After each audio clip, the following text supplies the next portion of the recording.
ज्ञानरथ Hindi high school कक्षा 11 विषय सांख्यिकी लेसन नंबर 2 सूचना का प्रस्तुतिकरण। उदाहरण नंबर अपने 19 तक समझा था।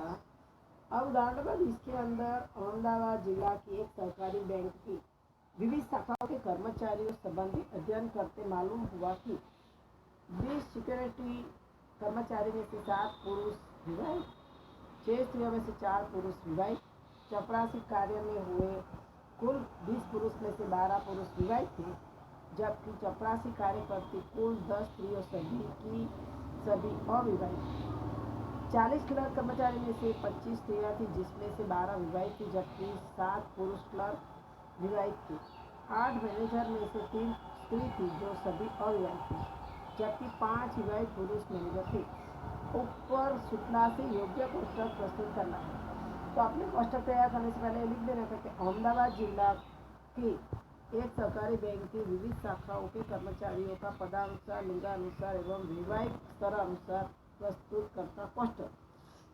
अपने कोष्ठक बनाने के लिए पहले क्या करेंगे, कर्मचारी का पद लिखेंगे। कर्मचारी के पद में सिक्योरिटी, चपरासी, क्लर्क, मैनेजर और कुल। अब लिंग के अनुसार अपने क्या करना पड़ेगा, पुरुष और स्त्री और विवाहित और कुल। स्त्री में भी ऐसे करो, अविवाहित, विवाहित और कुल। अब फिर कुल करो, कुल, अविवाहित, विवाहित और कुल। अब अपने सवाल पढ़ते जाएंगे और उसके अंदर रकम लिखते जाएंगे। अब अपने पास 20 सिक्योरिटी कर्मचारी में से, सिक्योरिटी कर्मचारी कितने थे, कुल 20। सिक्योरिटी के कर्मचारी कुल 20 थे।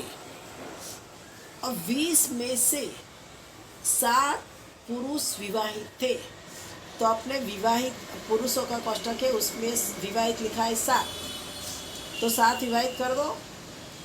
एवं 6 स्त्रियों में से, स्त्रियां कितनी थी, कुल 6 थी। अब उसमें से 4 विवाहित थी।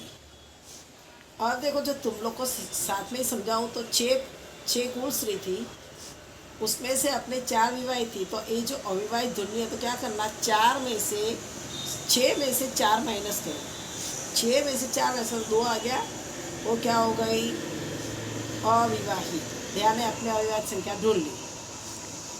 अब इसी कोष्ठक के अंदर मैं बताऊं तो, इसी कोष्ठक के अंदर अपने विवाहित कितना था, कुल सिक्योरिटी 20। इसमें से स्त्रियां कुल कितनी थी, स्त्रियां कुल 6, और 6 में अपने पुरुष विवाहित मिल गया है और स्त्री विवाहित मिल गई है। तो पुरुष विवाहित कितने थे, 7, और स्त्रियां 4, तो 7 और 4 कितना होगा, 11 हो जाएगा। 7 और 4 करो तो 11 हो गया। अब 20 में से 11 माइनस करो,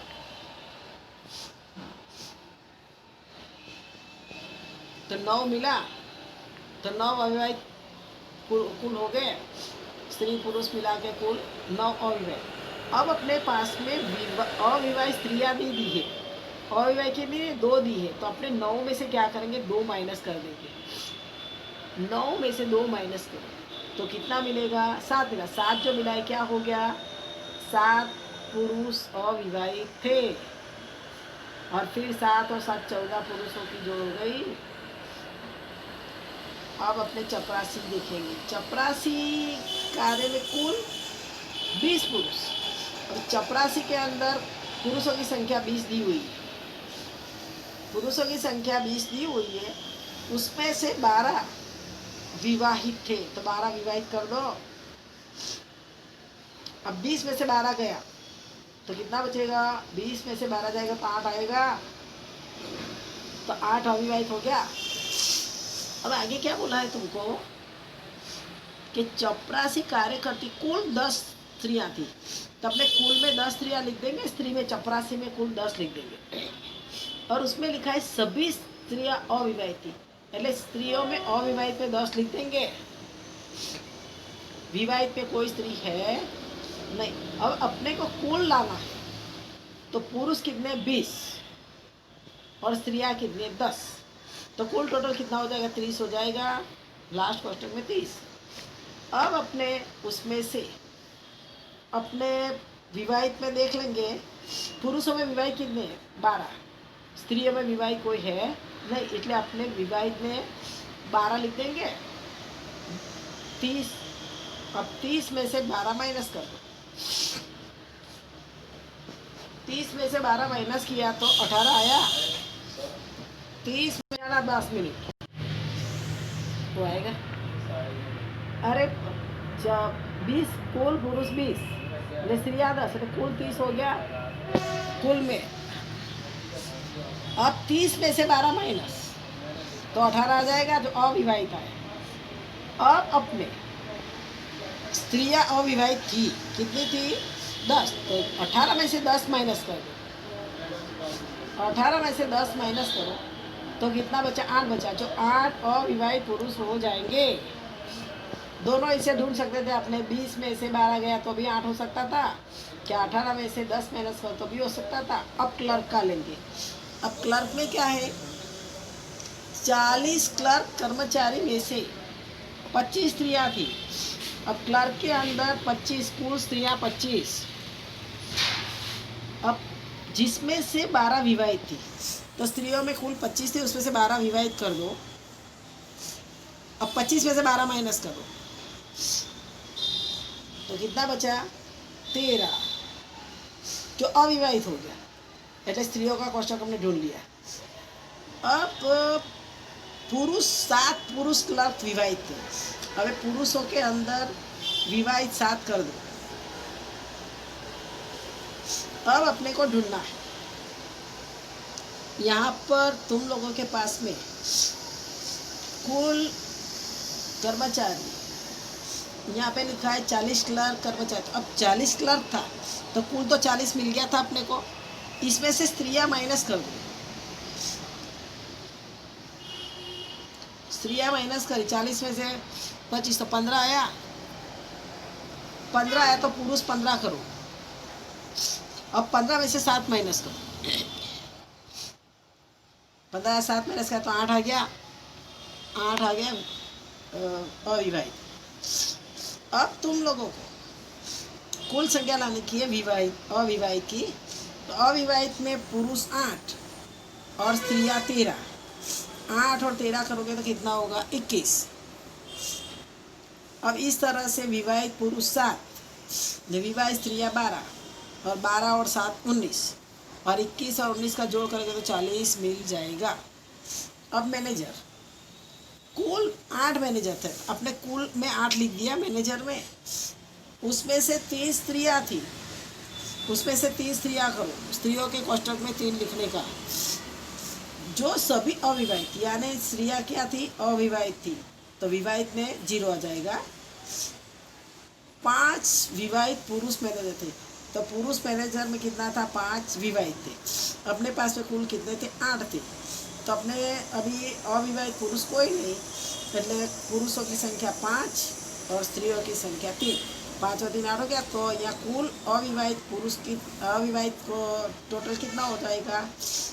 अविवाहित में स्त्रियाँ 3 आ जाएगा और पुरुषों में विवाहित 5, और कुल मिला के 8 हो गया।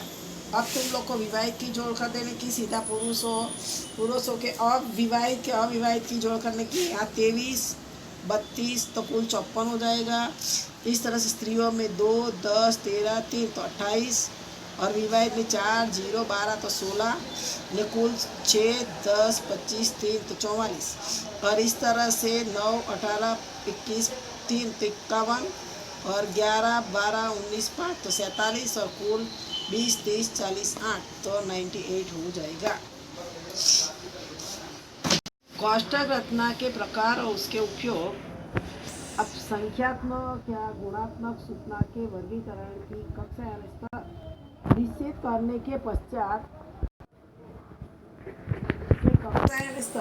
करने के पश्चात वर्गीकृत सूचना को कोष्टक स्वरूप में गठित किया जाता है। संख्यात्मक सूचना के लिए सरल कोष्टक उसका आवृत्ति वितरण है। द्विचर सूचना के आवृत्ति वितरण को बहुगुणी कोष्टक कहते हैं। द्विचर सूचना दी हो, एक से अधिक सूचना दी हो तो उसे बहुगुणी कोष्टक कहते हैं, पर जिसका अभ्यासक्रम में समावेश नहीं किया जाता। अब कोष्टक रचना के उपयोग। पहला है कि दी गई विस्तृत सूचना को व्यवस्थित, सरल, सटीक रूप में प्रस्तुत कर सकते हैं। अपने जो भी सूचना दी गई उसको व्यवस्थित, सरल और समझ सके ऐसे प्रस्तुत कर सकते हैं। दूसरा कि संबंधित अध्ययन हेतु जांच अधीन आवश्यक सूचना का ही उपयोग होने से समय, शक्ति और खर्च में बचत होती है।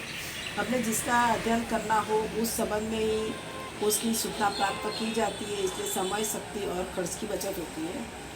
तीसरा है कि कोष्ठक रचना में जिस सूचना की तुलना करनी हो उसके आसपास में गठित करने से तुलना सरलता से की जा सकती है।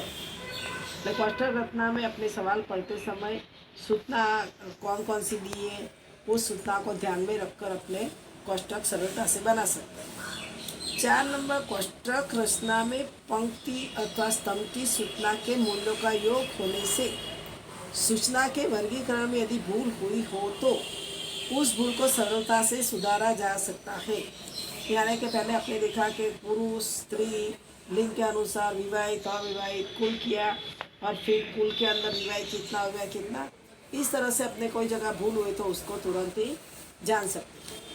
5 नंबर के कोष्ठक रचना से सूचना का विश्लेषण सरल और सुगम बनता है। कोष्ठक रचना से सूचना विश्लेषण करना में सरलता रहती है। कोष्ठक रचना के मार्गदर्शक सिद्धांत, कोष्ठक पर दिए विवरण को अधिक अर्थपूर्ण स्वरूप में प्रस्तुत कर उस पर से आवश्यक निर्णय सरलता से सारांश तैयार किया जा सके, इस हेतु कुछ सामान्य नियम निम्न अनुसार दिया गया है। एक तो पहला क्या कि कोष्ठक का शीर्षक योग्य एवं अध्ययन के अनुकूल होना चाहिए। यानी अपने कोष्ठक रचना बनाते समय पहले सवाल के अंदर माहिती दी होगी, उसका शीर्षक योग्य रूप से देना, जिससे तुरंत ही मालूम चलता है कि किस बारे में अपने पास में सूचना है। दूसरा, कोष्ठक में आने वाली पंक्ति और स्तंभ के शीर्षक स्पष्ट और सरल होने चाहिए। तीसरा है कि यदि संख्या बड़ी हो तो उसे 100, 1000, लाख, करोड़ में प्रदर्शित करना चाहिए। अधिक सूचना हो तो रकम के पीछे लाख, 1000 लिख देना चाहिए। 4 नंबर है, कोष्ठक में परस्पर संबंधित सूचना पास पास ऐसी रखनी चाहिए कि जिससे उसका विश्लेषण सरलता से करके परिणामों का सारांश प्राप्त किया जा सकता है। 5 नंबर में मुख्य गुण धर्मों को स्पष्ट दर्शाने हेतु योग्य रेखा खींचनी चाहिए। मुख्य गुण धर्म दर्शा तो उसके नीचे अंडरलाइन करो। 6 नंबर, मुख्य और उप गुण धर्मों को प्रदर्शित करते खानों के योग का खाना कॉलम होना चाहिए, कुल का कॉलम होना चाहिए। फिर 7 नंबर में कोष्ठक के अंत में सूचना के स्रोत का उल्लेख करना चाहिए।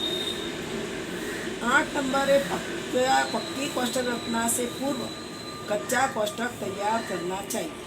यदि कच्चा कोष्ठक सही मिल जाए तो फिर तुम पक्का कोष्ठक तैयार करना, जिससे भूल में गणना करते समय भूल ना हो।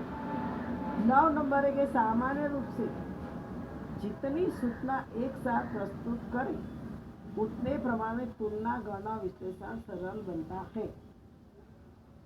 परंतु अत्यधिक सूचना एक साथ प्रदर्शित करने के बदले अलग अलग कोष्ठक द्वारा किया गया प्रस्तुतिकरण इच्छनीय है। अब किसी भी गुणात्मक सूचना का प्रस्तुतिकरण भिन्न भिन्न व्यक्तियों द्वारा भिन्न भिन्न कोष्ठक बनाकर किया जा सकता है। सूचना के वर्गीकरण का उद्देश्य पूर्ण हो ऐसा कोष्ठक ही श्रेष्ठ कोष्ठक माना जाता है। ये सूचना का वर्गीकरण का कोष्ठक हो उद्देश्य के अनुसार होना चाहिए। व्यवहार में 3 से अधिक गुणधर्म रखने वाली सूचना को भी वर्गीकृत किया जाता है। अब अपने उदाहरण नंबर 21 देखेंगे बाद में।